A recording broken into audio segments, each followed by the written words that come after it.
স্বাভাবিক মৃত্যুর গ্যারান্টি নাই এই দেশে। এই দেশে শ্রেণী বৈষম্য, এই দেশে আমার দেশে এখন মেম্বারও আমরা, চেয়ারম্যানও আমরা, ভোটারও আমরা, মেম্বারও আমরা, পীর সাহেবও আমরা, মুরিদও আমরা, মোহতামিম হুজুরও আমরা, ছাত্রও আমরা, ইমাম সাহেবও আমরা, মুসল্লিও আমরা, শিল্পপতিও আমরা, শ্রমিকও আমরা। কিন্তু এখন দেখা গেল এখন পাকিস্তানিও নাই, এখন আর ব্রিটিশও নাই, এখন আমরা মিল করে চলতে পারি না। এখনো বাংলাদেশে পত্রিকা খুললে দেখা যায় রডের বদলি ব্রিজের ভিতরে বাঁশ দেয়। কে দিল এটা? ওই পাকিস্তানি তো নাই, ব্রিটিশও নাই, এখন জায়গাটা আমরা নর্মাল ডেলিভারির জায়গায় আমরা তারা 1 মিনিট দেরি করতে দেন সময় নাই। নর্মাল ডেলিভারির জায়গায় আমার দেশের ডাক্তার 1 সেকেন্ড দেরি করে না। রুগী রাস্তার দেখে হয়তো ছুরিমুড়ি দাঁড়াইয়া লইয়া বইয়ালায়, ঠিক কিনা কম?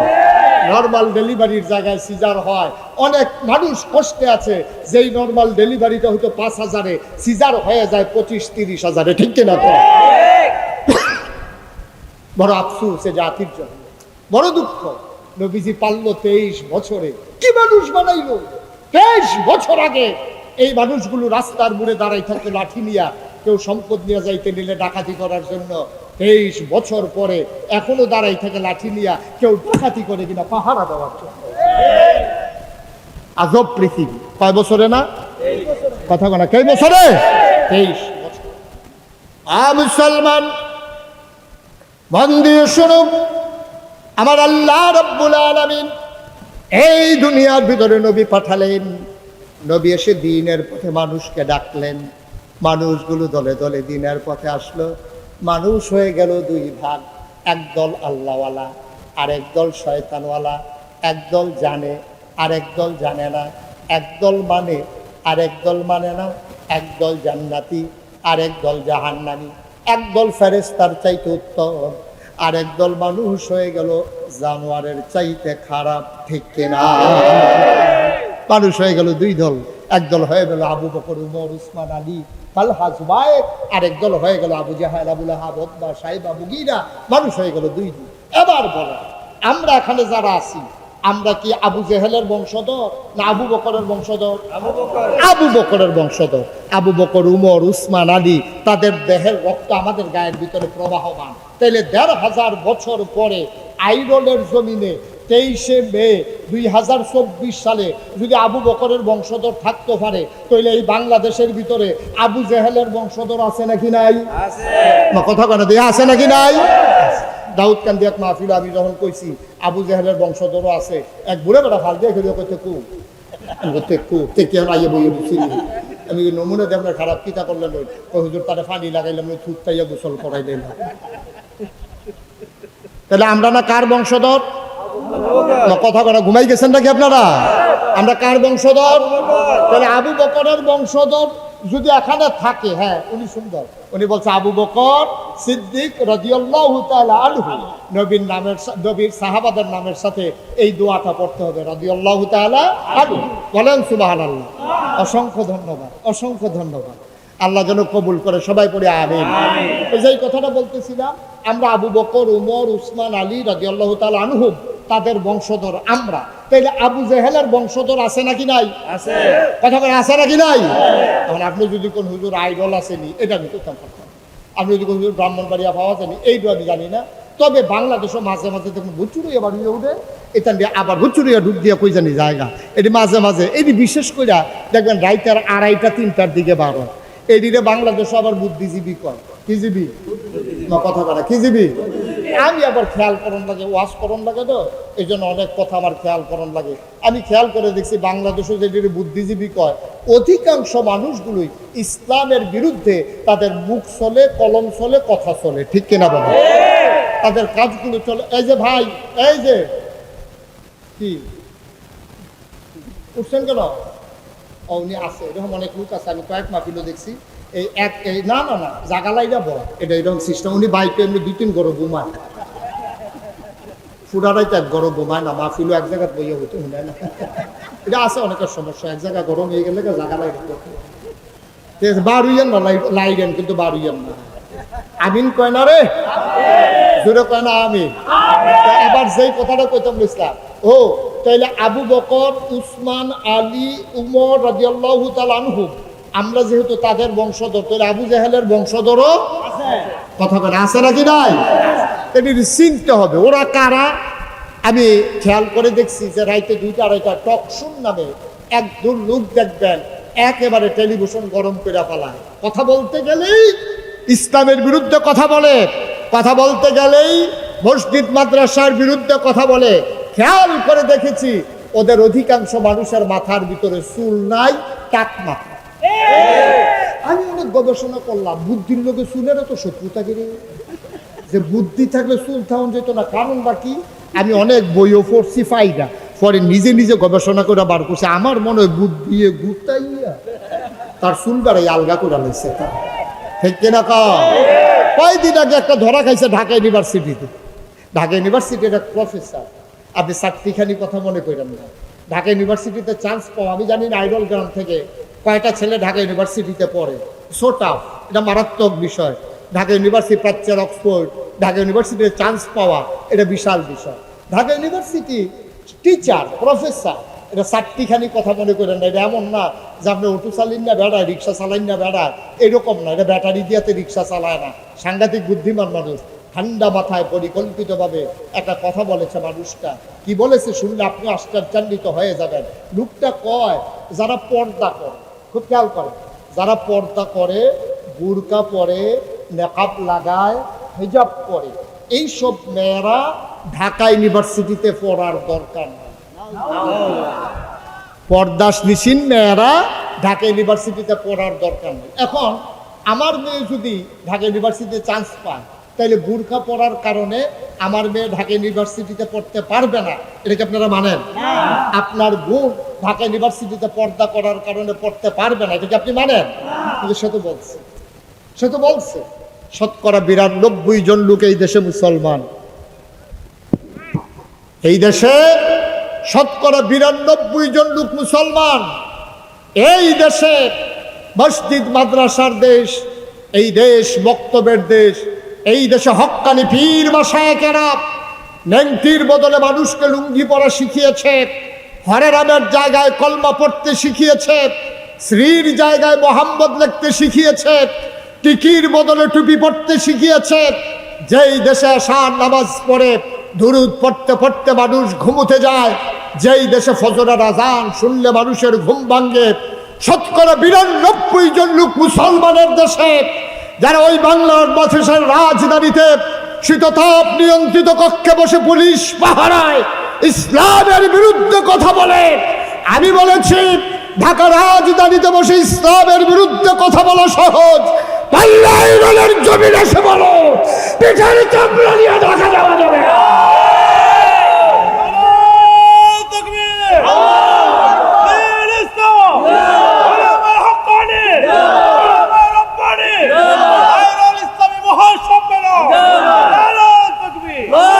সবাই পড়ে না আমিন। মুসলমানের সন্তান বেড়া, তুই যদি মন চায় তোর বউরে তুই উদম করে ছেড়ে দে, পর্দা করাইতে মন না চাইলে কোন ছেড়ে দাও, তোমার মেয়েরে তুমি পর্দা না করাইলে না করাও।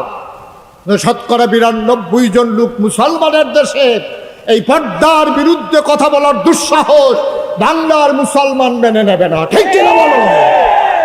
সুতরাং মন যা চায় তুমি তাই করবা, মুখে দিয়ে যা আসে তুমি তাই বলবা, হ্যাঁ যা মন চায় তাই করবা, এটা হবে না। দাদা দুধ দিয়া ভাত খায়, লাস্টের দুধলা কষালন দিয়ে হাতে শুরু হয়ে করছে দুধ দিয়ে, ঠিক কিনা কও? দুধ দিয়া খায় মাসে গুস্ত টুস্ত বাজি টাজি বর্তা টর্তা ডাইল ডুল খাইয়া লাস্টে দিয়া দুধলো দুধ দিয়া, এটা এত ভাত কি আর দুধ দিয়া খাইনি, হাতে শুরু হয়ে করছে দুধ দিয়া। সুতরাং আমরা বলতে চাই কারোর সাথে আমাদের কোনো দ্বন্দ্ব নাই, কারোর সাথে আমাদের কোনো ঝগড়া নাই, আমরা কাউকে উস্কে দেই না মারামারি পিটাপিটি করার জন্য। কিন্তু তুমি আবার টুপি দিয়া টান মারবা, আমি বলেছি থাক বুঝে নাই। তুমি আমার পাঞ্জাবি ধরে টান মারবা, আমি বলেছি ঠিক আছে বুঝে নাই। তুমি কোরআনের বিরুদ্ধে কথা বলবা, আমরা বলেছি তাকে শুধরে দিতে হবে। যখন তুমি ইসলামের ফরজ বিধান দিয়ে কথা বলো তখন কলিজায় লাগে, বরদাস্ত হয় না, ঠিক কিনা বলো?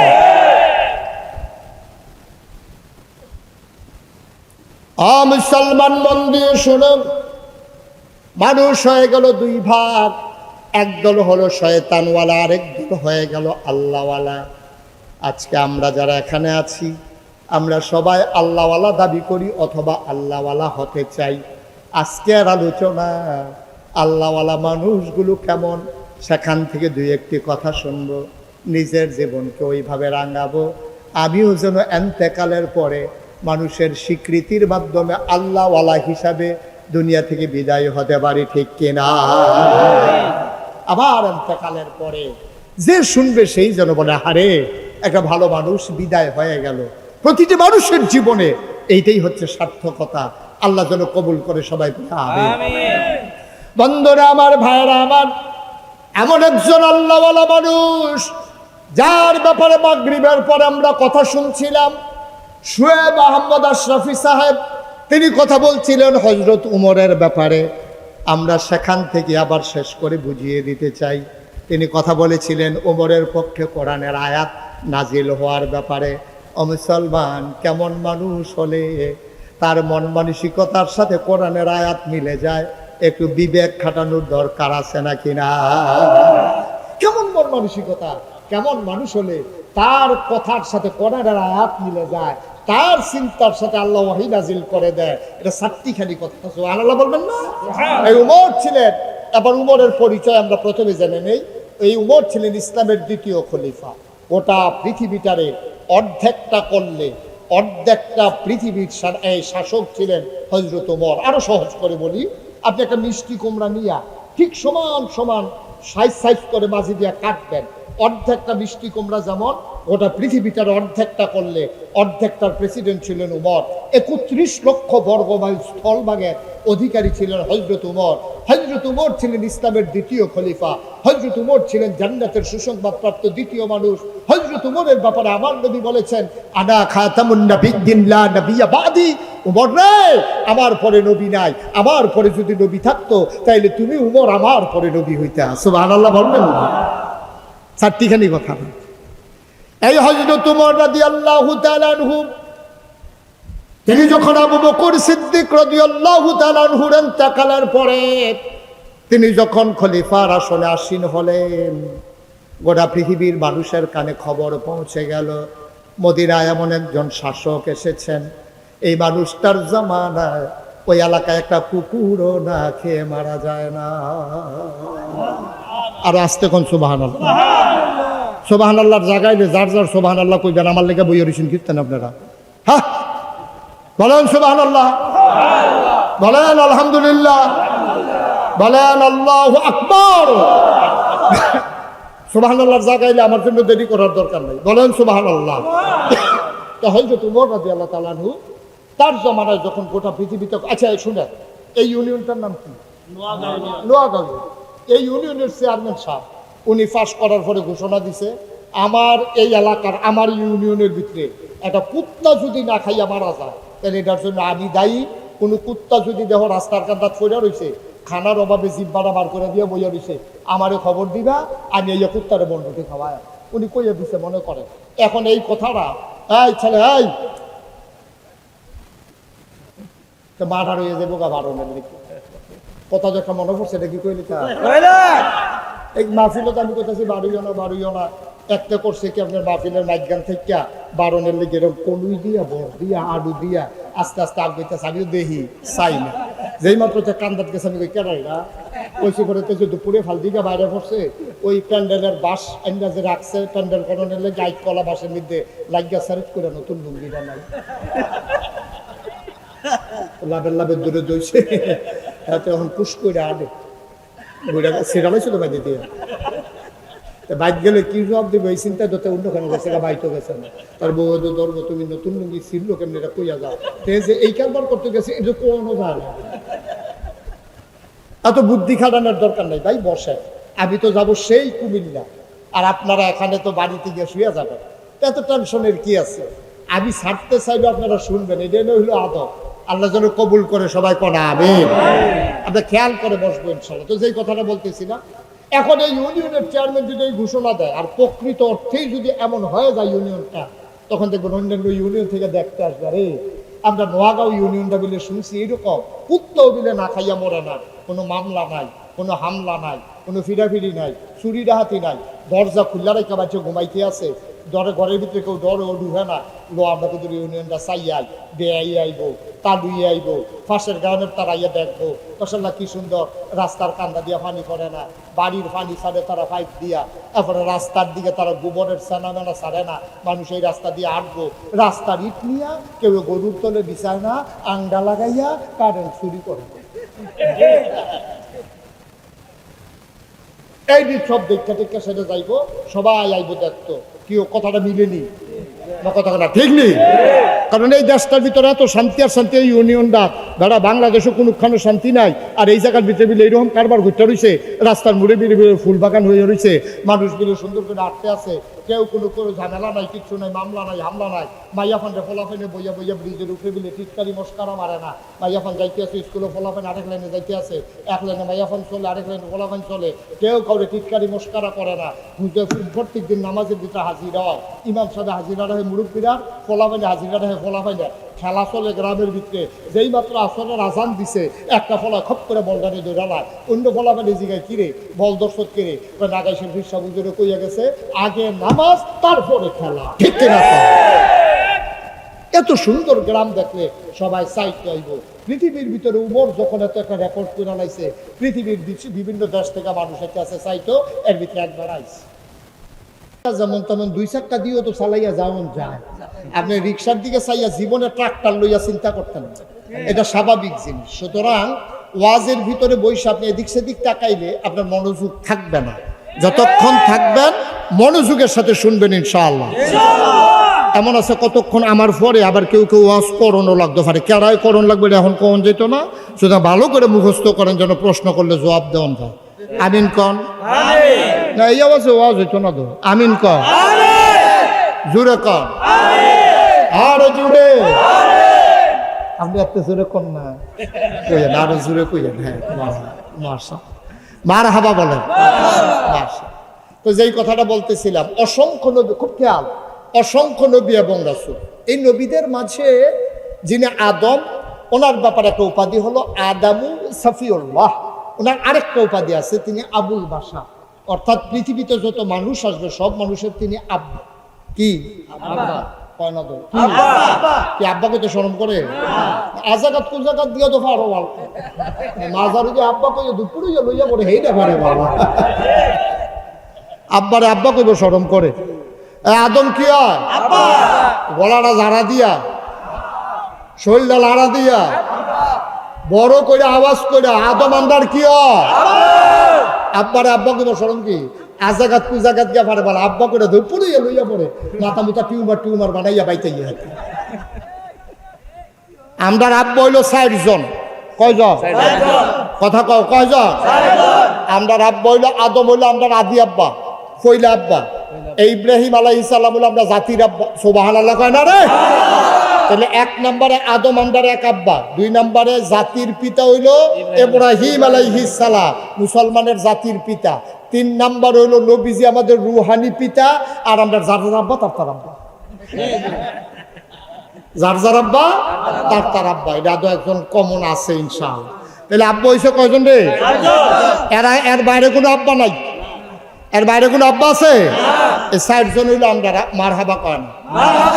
আপনার এলাকায় বোধ এরকম সমস্যা নাই, আমি তো আবার বিভিন্ন জায়গায় যাওয়া লাগে, তো এক এক জায়গায় এক এক সমস্যা। আমি কুমিল্লার দক্ষিণে সাতপুর গেছিলাম, গিয়ে সেটা জিগেলাম, ও তোমরা এগুলো কোনো সমস্যা আসেনি? কই জি হুজুর। আমি কি ডা? হুজুর মাজার ও সাজদা দেয়, কিছু কইতেন না নাকি? আপনারা আফসুস, আহারে সাতপুরও যাইতাম পারলাম না, দিতামও পারলাম না। সাতপুর গিয়ে শুনলাম মাজারও সাজদা দেয়।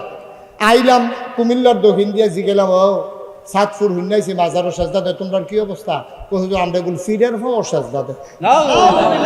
নাউজুবিল্লাহ আরো আছে তো। আমি আরেকটু উত্তর গুলাইয়া জিগেলাম, তোমরা কি অবস্থা? কয় ফিরের ফাও সুমা। ব্রাহ্মণবাড়ি এক জায়গায় নাম করলে সিঙ্গা লাইবেন, কইতাম না। ইয়া জিগেলাম, তোমরা কি অবস্থা? কয় ফিরের বুড়ি আঙ্গুল শো। গেছলাম চিটাগাং। কি গান? চিটাগাং। ১ নম্বরে আদম, ওনার ব্যাপারে উপাধি হইল আদামু সাফিউল্লাহ। ওনার নাম হইল আবুল বাশার। ওনার আর একটা উপাধি মুসলমান।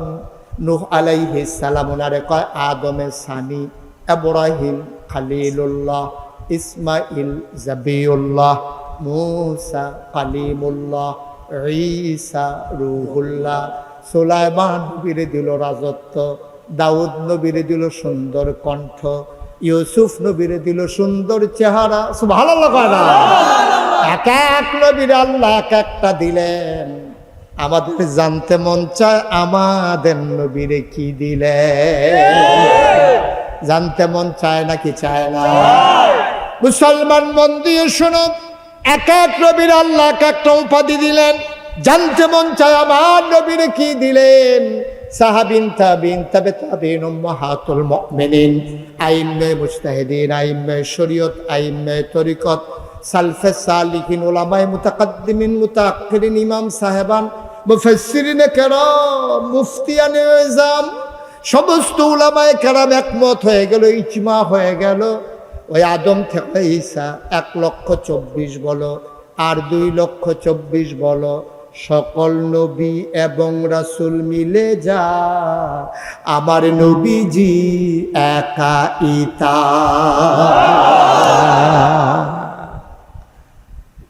সব নবী এবং রাসূল মিলে যা আমার নবীজি একাইতা। এই নবীকে যখন দুনিয়ায় পাঠানো হলো, ও মুসলমান মন দিয়ে শোনো, এই নবীজি আসার পরে তিনি দেখলেন মানুষগুলো বর্বর, বেদইন, যাযাবর, মূর্খ, অসভ্য, অভদ্র।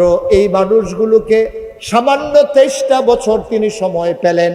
40 বছর বয়সে তার নবুয়ত প্রকাশ পেল। 40 বছর থেকে 53 বছর পর্যন্ত মক্কায় 13 বছর, মদিনায় চলে গেলেন 10টা বছর।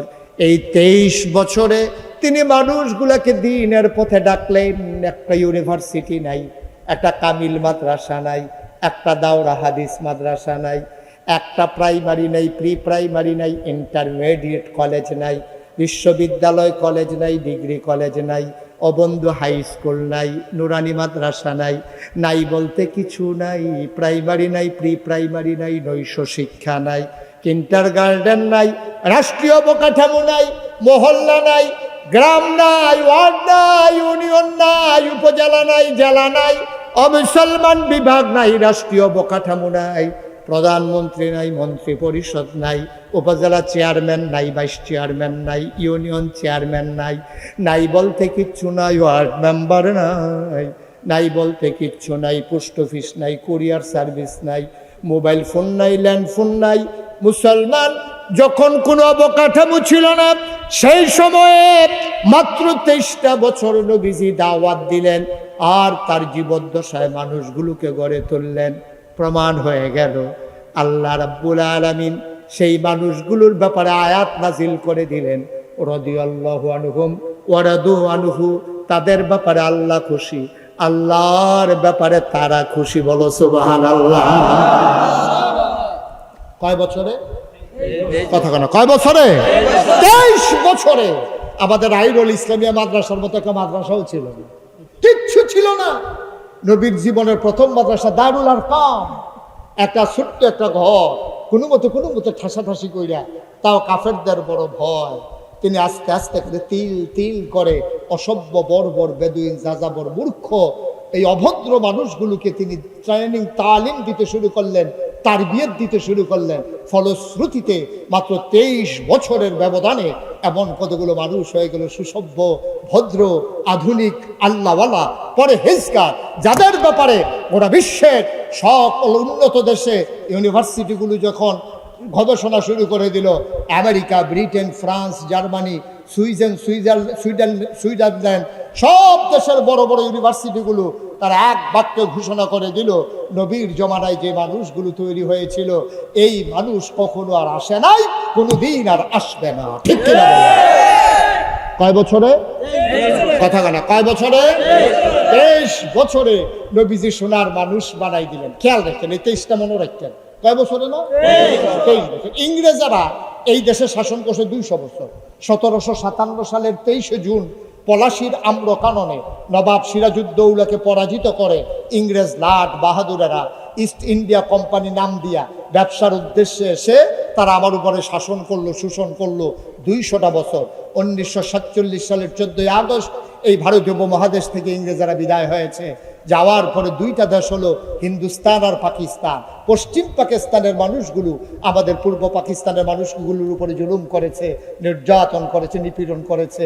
আমার চন্দ্রগুনার পেপার মেলের কাগজ ইচ্ছা করলে বাংলাদেশে ব্যস্ত ভারে চাইরা না, এটারে আপনার করাচি দিয়ে ঘুরান দিয়ে একটা সিল মারাইয়া এটা রান্না বেছে আনানো। আমরা তারা ফাট করে কি সুন্দর কার্পেট বানায়, আদমজি জুট মেলে, এগুলো শোভা পায় পশ্চিম পাকিস্তানের এলিট পার্সন যারা তাদের বেডরুমে আর ড্রয়িং রুমে। আমার দেশের খেটে খাওয়া মানুষ কৃষকেরা কি সুন্দর চিনিগুড়া, কালিজিরা, মজার মজার চাউল ফলায়, আর এইগুলা খায় পশ্চিম পাকিস্তানের তারা। আমাদের মানুষগুলো গর্জে উঠল বঞ্চনার বিচার স্বীকারোক্তি দিয়ে। আমার দেশে 1971 সালের 26শে মার্চ এক মহান ঘোষণার মাধ্যমে আমার দেশের আপামর জনতা, খেটে খাওয়া মানুষ যার যা ছিল সবাই রক্তক্ষয়ী অসময়ের যুদ্ধে ঝাঁপিয়ে পড়ল। 1971 সালের 16ই ডিসেম্বর পৃথিবীর মানচিত্রে নতুন করে একটি দেশের নাম জায়গা করে নিল। দেশের নাম আমার সোনার বাংলা। আমি তোমায় এই সোনার বাংলা আবার আমরা উপহার পেলাম। পৃথিবীর মানচিত্রে নতুন একটি দেশ হলো, আর আমরা খেয়াল করে দেখলাম লাল সবুজের পতাকা পথ পথ করে উড়ে আমাদেরকে স্বাধীনতার ঘোষণা দিয়ে দিল। আফসোস কি জানেন, নবীজি সোনার ভাই এরকম পিছিয়ে কথা বলতেছেন কেন আপনারা? কি সমস্যা? কি কোনো ঘোষণা আছে, কোনো কাজ আছে? বলেন, কথা থাকলে বলেন, আমাকে থামাইয়া কথাটা শেষ করেন আগে। কয়েকবার তো আপনারা কথা বললেন, কি সমস্যা? কি দাঁড়িয়ে দিচ্ছেন কেন? এখানে কি কাজ? কি এখানে সরেন, এখন থেকে সর। এই কাণ্ডের কাছে ফিসে দিয়ে গুসুর গুসুর গুসুর গুসুর, এটা কি নিয়ম আছে নাকি আপনার এলাকায়? অনেক এলাকায় তো অনেক নিয়ম আছে যে ফিসিটা 4 জন করিয়া কথা বলতে হবে, এটা নিয়ম। নিয়ম হইলে তো আর কিছু করার নাই। নিয়ম আছে এরকম? অত নাই দিলে থাকছে। আমিন কর। তাহলে নবীজি সোনার মানুষ বানাইছিল কয়শো বছরে না? 23 বছরে। আমার কথা কয় না দেখি, কয় বছরে? 23 বছরে। আর আমরা ইংরেজরা শাসন করলো 200 বছর, পাকিস্তানিরা 23 বছর। বাংলাদেশ স্বাধীন হয়েছে আজকে আপনার কত বছর? 53 বছর। এই যে মানুষগুলো গেল, এই যে সময়গুলো গেল, এখন তো আর ইংরেজও নাই, এখন আর পাকিস্তানিও নাই। এখন আমরা বাংলাদেশে কি দেখি? এখনো বাংলাদেশে আমরা কাগজে পত্রে দেখি সোনার বাংলা। আমরা প্রকৃত অর্থে আমরা সোনার বাংলা এখনো পাই নাই, ঠিক না? আরেকবার আর দেখা পাইছে, দেখা পাই না। কয় ভাই আপনার বাড়ি করি? কয় বাড়ি যা হবে। কয় আপনি কি এই দেশে? হয় এই দেশে বেজো। কয় আমরা হচ্ছে প্রেসিডেন্ট। এবার কয় কার কথা কও? কয় প্রেসিডেন্ট। পামবে বলি তা না। কয় তৈলি কি প্রধানমন্ত্রী? কয় না এইটাও না। কয় রাজা বাদশাহ? কয় এইটা তো ফইলেই না। কত তোমরা দেশটা চালাই কেন? তো এইটা না কইবা। মদিনার মুসলমান ডাক দিয়া কয় আমার দেশে প্রেসিডেন্টও নাই, প্রধানমন্ত্রীও নাই, রাজাও বাদশাহ নাই। আমার দেশটা যে চালায় উনি প্রেসিডেন্টও না, প্রধানমন্ত্রীও না, রাজাও না, বাদশাও না, তিনি হইলেন খলিফাতুল মুসলিমিন, মুসলমানদের খলিফা। তিনি আমাদের খাদেম।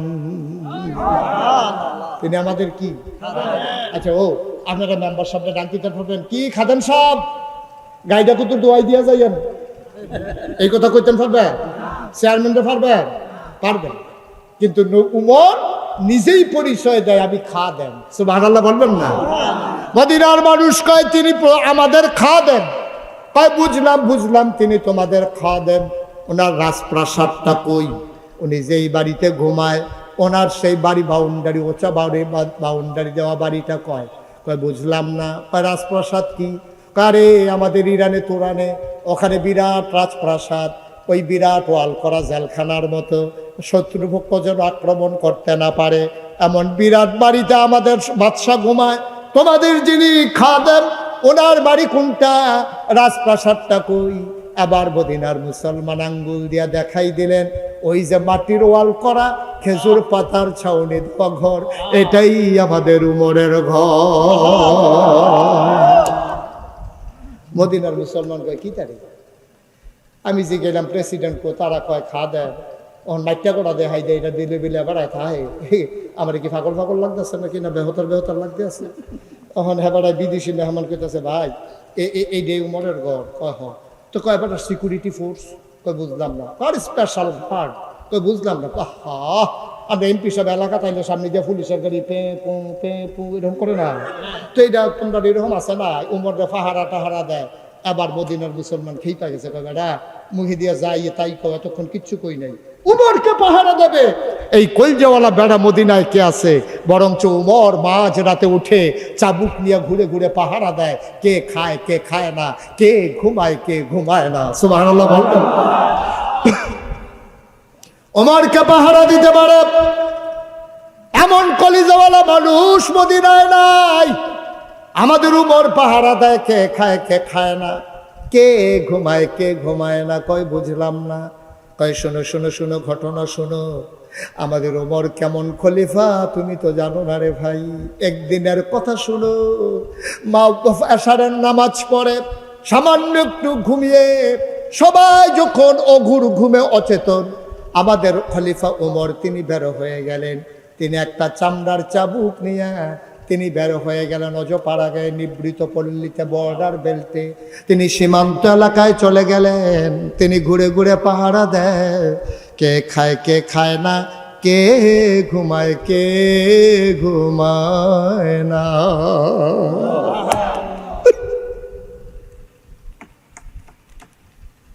পাখিগুলো পন্নিরে ঘুমিয়ে পড়েছে, গরুগুলো গোয়াল ঘরে, দাওয়ারিশ কুকুরগুলো নিরাপদ আশ্রয়ে ঘুমায়।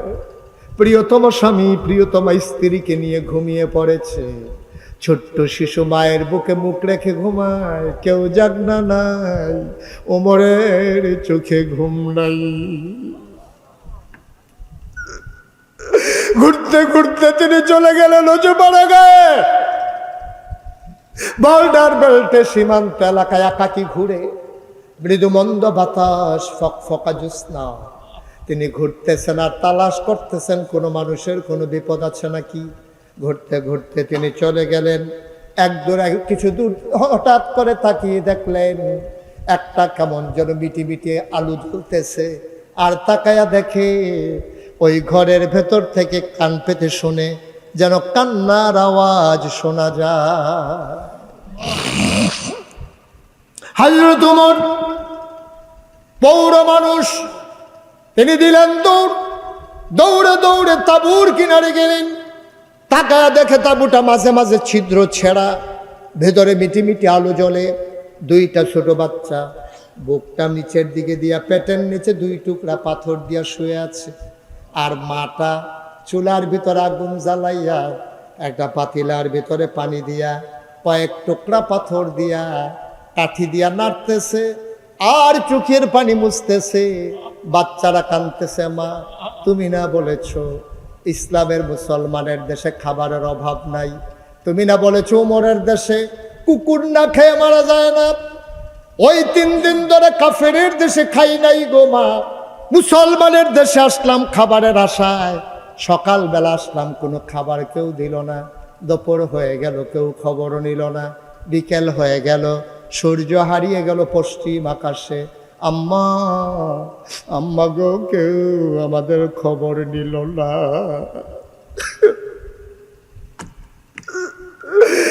রাত পার হয়ে যায়। কই তোমার উমর, কই তোমার ইসলাম, কই তোমার মুসলমান? কেউ তো খবর নিল না গো আম্মা। উমর কান পেতে শুনতেছে, বাচ্চারা হাউ মাউ করে কান্দে। আর মহিলাটা আঁচল দিয়ে চোখের পানি মুছে আর পানির ভিতরে পাথর দিয়া কাঠি দিয়া নাড়তেছে।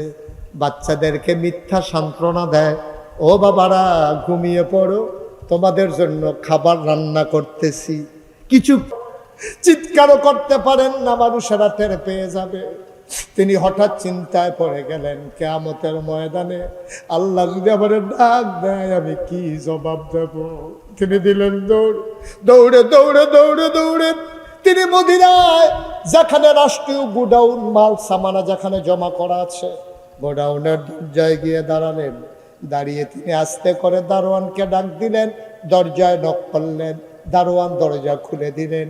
হযরত ওমরকে দেখে বললেন, আসসালামু আলাইকুম ইয়া আমিরাল মুমিনিন ইয়া খলিফাতাল মুসলিমিন। এত রাতে কেন আপনি এসেছেন? ওমর ডাক দেয়া কয়, ভাই তাড়াতাড়ি করো, বস্তার ভিতরে একটু আটা দাও, কিছু সবজি দাও, পাকা খেজুর দাও, বস্তার মুখটা শক্ত করে বেঁধে দাও। বস্তার ভিতরে আটা দেওয়া হলো, খেজুর দেওয়া হলো, সবজি দেওয়া হলো, বস্তার মুখ বেঁধে দেওয়া হলো। দুইজন কর্মচারী পিছনে এসে দাঁড়িয়ে আছে।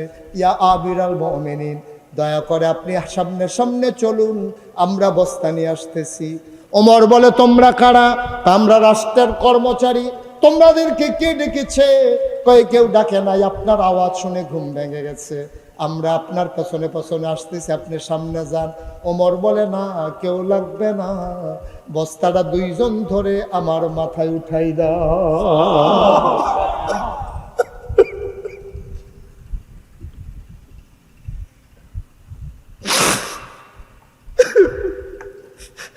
বস্তাটা মাথায় উঠাই দাও।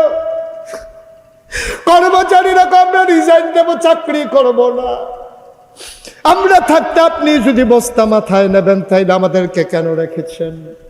আমাদেরকে বিদায় করে দেন। ওমর বলে, কেন? আমি বস্তা নিলে সমস্যা কি? দায়িত্ব আমার, বস্তা তাড়াতাড়ি আমার মাথায় দাও। যুবকেরা বলে, কর্মচারীরা বলে, না, আপনি সামনে সামনে যান, আমরা বস্তা নিয়ে আসতেছি। ও আইরনের মুসলমান, মুশতাক ফয়েজী কোনোদিন তোমাদের কাছে আসে নাই, আর কোনোদিন আসবো কিনা জানি না। কোনোদিন যদি মুশতাক ফয়েজী না আসে, মনে রাখবা আমি এসেছিলাম, মনে রাখবা আমি কথা কয়টা বলে গেলাম। মাইনা মাইনা চইল, একদিন তো তুমি মরেই যাবা। তোমারে যেই দিন কাফন পরাইয়া মাটির কবরে দাফন করে দেবে, এমন একটা জিন্দেগি কইরো রে ভাই, সবাই দেখো মাটির কবর, তুমি যেন মাটির কবর মাটি নাই, তুমি যেন দেখো মাটির কবর জান্নাতের টুকরা হয়ে গেছে।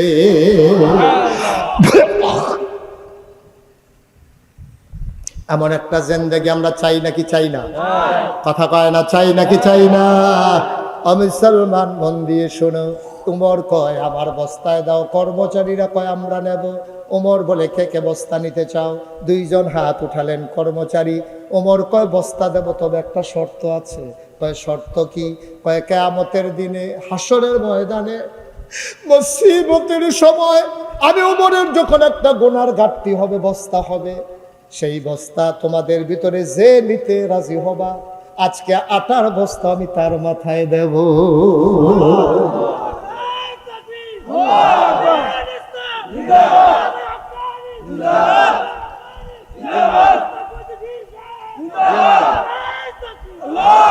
আমি তার মাথায় বস্তা দেব।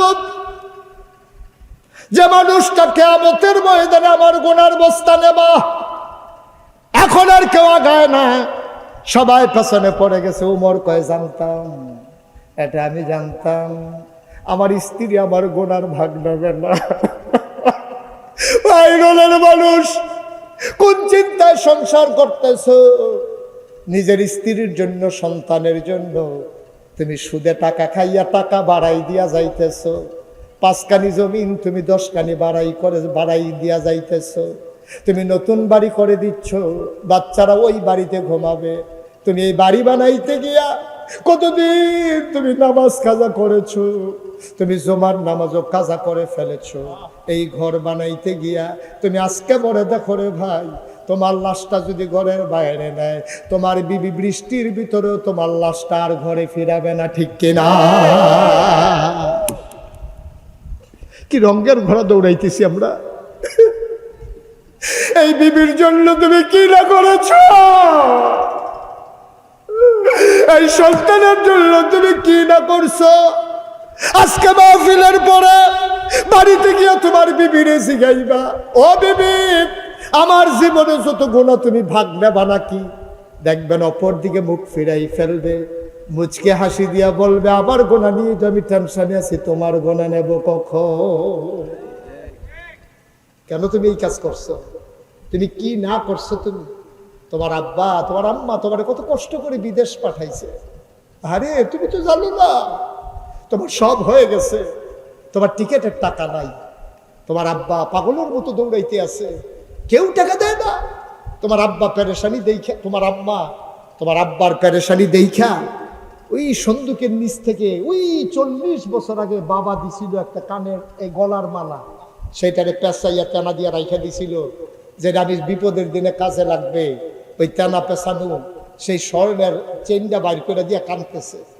আব্বা দিছিল, বড় আব্বার স্মৃতি। বিয়ার সময় আব্বা অনেক কষ্ট করে 2 গন্ডা খেত বেচা আমার বিয়াতে এই চেনটা দিছিল। নেন, এটা বেচা আমার ফুটের জন্য টিকিট কাটে না। সেই টিকিট কাইটা তুমি বিদেশ গেছো, বিদেশ গিয়া তুমি টাকা জমাইছো, তুমি সিগারেটের প্যাকেটের ভিতরে পেঁচাইয়া তুমি ফুটবলার কুদ্দুসের কাছে তোমার বউয়ের লেগে কানে গলার মালা পাড়াইছো। তোমার মায়ের কথা মনে নাই? ঠিক কিনা কও? তোমার মায়ের কথা মনে নাই? সেন ব্যস্ত তোমার মা, সেন পায় তোমার বউয়ে। তুমি বোকা, তুমি নাদান, তুমি মূর্খ, তুমি মায়ের অযোগ্য সন্তান। ঠিক কিনা বলো? তোমার উচিত ছিল তোমার মায়ের কাছে চেনটা পাঠানো, যে আম্মা তোমার চেনটা আমি ঋণী, আমি একটা চেন কিনতে পারছি আম্মা, এটা তোমারে পাঠাইলাম। তোমার মা এত বোকা না। তোমার মায়ের চেনটা পাইয়া কি করতো জানো? একবার বলতো, বউরে, বউ গো আমার ফুতে চেন ফাটাইছে, দিয়ে আমার গলা পরাই দাও, দেখি কেমন দেখা যায়। চেনটা দিয়ে তোমার মা কাঁদতো, তোমার জন্য দোয়া করতো, তারপরে এই চেনটা খুইলা তোমার বউয়ের গলায় পরাই দিত। ঠিক কিনা বলো? তোমার মা বুড়া বেড়ি চেন ফরার লেগে এত পাগল না। তুমি ব্যাকল, তুমি সুন্দর করে মারে দিলে তোমার বউয়ে পাইতো, কিন্তু তুমি বউয়েরে দিয়া মার কই জায়গাটা ভাঙ্গা লাইছো। ঠিক কিনা কও? খুব খেয়াল রাখতে হবে।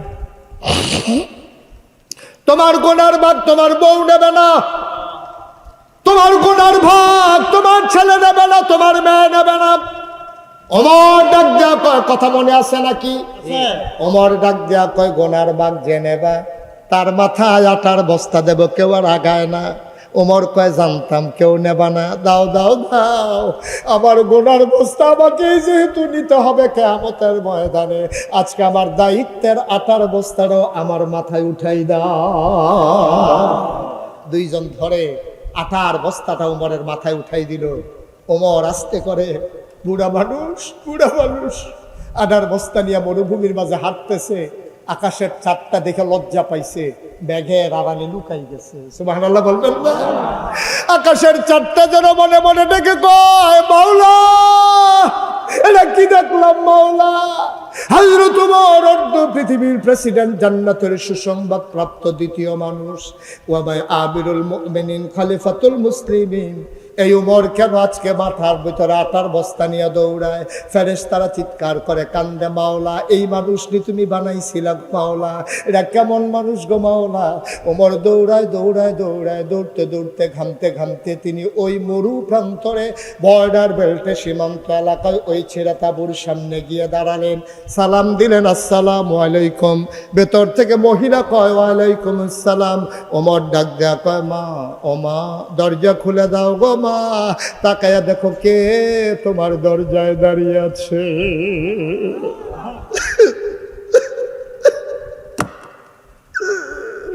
মহিলা মনে করেছে রাস্তার কোনো প্রতীক, নিশ্চয়ই সাহায্যের জন্য, খাবারের জন্য এসে দাঁড়িয়েছে।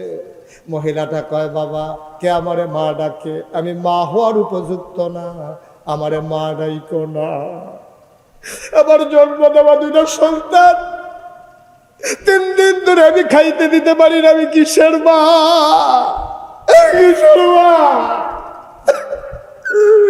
আমার মা ডাইকো না, আমি মা হওয়ার উপযুক্ত না, পেটে সন্তান ধরেছি, খাবার দিতে পারি না, তুমি অন্য তাঁবুতে যাও, আরেকদিন আইসো, আমি পারলে তোমারে সাহায্য দেব। ওমর ডাক দেয়া কয়, মা, ও মা তুমি আমারে চিনো নাই গো মা, আমার কোনো সাহায্য লাগবে না, দয়া করে দরজাটা খুলে দাও। মহিলা দরজা খুলে দিলেন। তাকাইয়া দেখে একটা আধা পাকা আধা কাঁচা দাড়িওয়ালা একটা মানুষ দাঁড়িয়ে আছে, মাথার ভিতরে একটা বস্তা। মহিলা ডাক দেয়া কয়, তুমি কে বাবা? চিনলাম না। কয়, মা আমারই চিনবা না, এই এলাকাতেই আমার বাড়ি, আমি যাচ্ছিলাম তোমার তাঁবুর কেনার থেকে, 3 দিন ধরে তোমার বাচ্চারা খায় না গো মা, এই জন্য চিন্তা করলাম কিছু খাবার দেওয়া দরকার। আমার কাছে সামান্য কিছু আটা ছিল, খেজুর ছিল, সবজি ছিল। মা দরজা খুলে দাও, অনুমতি দাও, ভিতরে আসি। মহিলা ডাক দেয়া কয়, ভিতরে আসো। বলে যে, মা বস্তাটা একটু ধরে নামাও। মহিলারা ধরলেন, বস্তা নামালেন। ওমর ডাক দেখো আম্মা তুমি একটা কাজ করো, তাড়াতাড়ি আটাগুলো কয়টা রুটি বানাও, এই ফাঁকে আমি ফু দিয়া নিবে যাওয়া আগুনটা ধরাই দেই। তুমি রুটি বানাও আর আমি ফু দিয়ে একটা আগুন ধরাই। অর্ধ পৃথিবীর প্রেসিডেন্ট, আমিরুল মুমিনিন, খলিফাতুল মুসলিমিন, নবীর পরে যিনি নবী হবেন, নবী ঘোষণা দিয়েছেন যদি নবী থাকতো, সেই উমর চুলার ভিতরে ফু দিয়ে আগুন ধরায় আর মহিলা আটা গুলতেছে। ইসলাম ইসলাম ইসলাম। আমরাও মুসলমান, তারাও মুসলমান। লজ্জায় সামনে দাঁড়াইতে পারবো আমরা? কিয়ামতের ময়দানে তাদের সামনে লজ্জায় আমরা দাঁড়াইতেও পারবো না। জান্নাতের আশা করবো দূরের কথা, তাদের সামনে লজ্জায় দাঁড়াইতেও পারবো না। হার পালাই যাইতে হবে। এই মানুষগুলা জান্নাত নিয়ে বড় টেনশনে আছে, জবাব নিয়ে বড় টেনশনে আছে, আর আমরা কি রঙ্গের গোড়া দৌড়াইতে আছি। কিয়ামতের ময়দানে হিসাব দেব, এই কথাটা যেন আমরা ভুলেই গেছি, ঠিক কিনা? হযরত ওমর তিনি ফু দিয়ে আগুন ধরাইতেছে, অর্ধ পৃথিবীর প্রেসিডেন্ট, আর মহিলাটা আটা গুলতেছে। আটা গোলা হলো, রুটি বানানো হলো। ওমর ফু দিয়ে নিভে যাওয়া আগুন ধরালেন। তিনি বললেন আম্মা আমার কাছে রুটি গুলে গুলে রুটি বানিয়ে আমার হাতে দাও, আমি তার ভিতরে খোলার ভিতরে সেঁকতেছি। মহিলা রুটি বানাই দেয়, ওমর খোলার ভিতরে দিয়ে দুইটা রুটি সেঁকলেন। আবার ওমর ডাক দেখো আম্মা, আম্মা গো আমার ভাইয়ারা খায় নাই গো আম্মা, 3 দিন হয় ভাইয়ারা খায় নাই, কানতে কানতে দুর্বল শরীরটা নিয়ে ঘুমাই গেছে, তুমি যদি অনুমতি দাও আমি ডেকে উঠাই গো আম্মা। মহিলা ডাক দিয়া বলে বাবা উঠাও। আবার ওমর দুইটা ছেলেকে ডাকলেন, ভাই উঠো। বাচ্চাগুলো উঠলো। ওমর রুটি ছিঁড়ে টুকরা করে খেজুরের বিচিটা ফেলে ভেতরে খেজুর দিয়া বাচ্চাদের মুখের কাছে একটা লোকমা নেয়। ওমর কয় খোদার কসম আমি জীবনে অনেক ক্ষুধার্ত মানুষ দেখেছি, খাবার নিয়ে কারাকারি করতে দেখেছি, আমি এমন কারাকারি কাউকে করতে দেখি না। আমি লোকমা নেই একটা, মুখ চলে আসে দুইটা। আমি একটা লোকমা নেই, দুইটা মুখ চলে আসে আমার কাছে। আমি একটা মুখ ধাক্কা দিই, আরেক মুখে লুকমা দেই, আবার এই মুখ ধাক্কা দিয়ে ওই মুখে লুকমা দেই। বাচ্চাগুলা খাবার খেলো, পেট ভরে গেল, পানি খেলো, ওরা আবার শুয়ে পড়লো। আমি বললাম মা, মা গো আর বাচ্চারা কানবে না, এবার আমি তোমার রুটি দেই তুমি খাও। মহিলাটা কয় না বাবা আমার রুটি লাগবে না। পরের দিন সকালবেলা বাচ্চাগুলো আবার কানবে, আমি রুটি দেবো কোত্থেকে, আমি খাইতে পারবো না। ওমর বলে মা একটা রুটি তুমি খাও। মহিলা গলায় নিলেন, চিবুলেন, ঢুক গিলতে পারেন না, গাল বেয়ে বেয়ে টপ টপ করে পানি পড়ে। মহিলা বারবার উমরের দিকে তাকায়, তাকায়া দেখে বুড়া মানুষটার চোখ বেয়ে বেয়ে দাড়ি বেয়ে বেয়ে পানি পড়ে, পাঞ্জাবির সামনের অংশ ভিজে গেছে।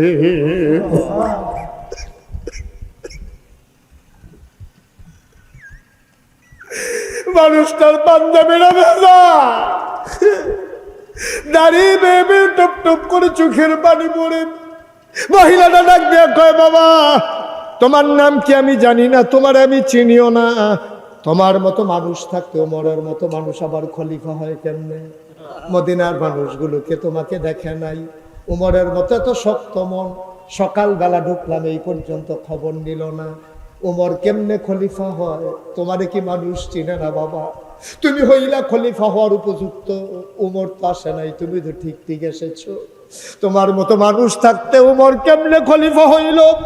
আমি সকালবেলা ঘুরে ঘুরে মদিনার মানুষকে বলবো ওমর খলিফা থাকার কোনো উপযুক্ততা নাই, তারে নামাইয়া তোমারে যেন খলিফা মানাই দেয়। আমি সবাইকে সকালবেলা ঘুরে ঘুরে বলবো। ওমরের গাল বেয়ে বেয়ে পানি পড়ে, ডাক দেয়া কয় মা এখন কথা থাক, তুমি একটা রুটি খাও। মহিলা রুটি খায় আর গাল বেয়ে বেয়ে পানি পড়ে। ওমর চলে আসলেন, আসার আগে বললেন মা তুমি একটা কাজ করে সকালবেলা উমরের দরবারে আইসো, মসজিদে নববীতে উমর সেখানে বসে। মা গো আমার সাথে উমরের বড় খাতির গো আম্মা, উমরের সাথে আমার বড় খাতির, আমি যা বলি উমর তাই করে, আমার কথা উমর ফালায় না। তুমি সকালবেলা আইসো, আমি উমরকে বলে তোমার মাসিক রেশনের ব্যবস্থা করে দেব। তুমি আইসো, সেখানে তোমার জন্য মাসিক রেশন দিয়ে দেব। আমি উমরকে বললে উমর ফালাবে না। উমর আস্তে করে হাঁটতে হাঁটতে বাসায় চলে আসলেন, তাহাজ্জুদ পড়লেন, ফজরের নামাজ পড়লেন। উস্কু খুস্কু তার চুলগুলো, দাড়িগুলো তার এলোমেলো, চোখগুলো তার লাল। মানুষগুলো জিজ্ঞেস করে, ইয়া আমিরাল মুমিনিন, আপনি কি কোনো সমস্যায় আছেন? উমর বলে, না, রাতে ভালো ঘুম হয় নাই, এই জন্য মনে হয় চোখ লাল হয়ে আছে। ওমর বসে বসে সবার সাথে পরামর্শ করতেছেন। মহিলাটা দুইটা বাচ্চার হাত ধরে মসজিদে নববীর দরজায় গিয়ে দাঁড়ালেন। একজন মানুষকে জিজ্ঞেস করে, ভাই, ও ভাই, একটা লোক বলছিল এখানে নাকি উমর থাকে, আমাকে দেখা করতে বলছিল। ভাই, ওই যে মসজিদের ভেতরে, আমি নাকি এখানে নাকি উমর বসে। উমর কোনটা? এবার মানুষটা আঙ্গুল দিয়া দেখাই দিল। সবার মাঝে লম্বা মানুষটা যিনি বসে আছেন তিনি উমর। মহিলা তাকাইয়া দেখে যারা আঙ্গুল দিয়া দেখাই দিছে ওই মানুষটার কেউ না, রাতের বেলা যে ফু দিয়া আগুন ধরাইছে।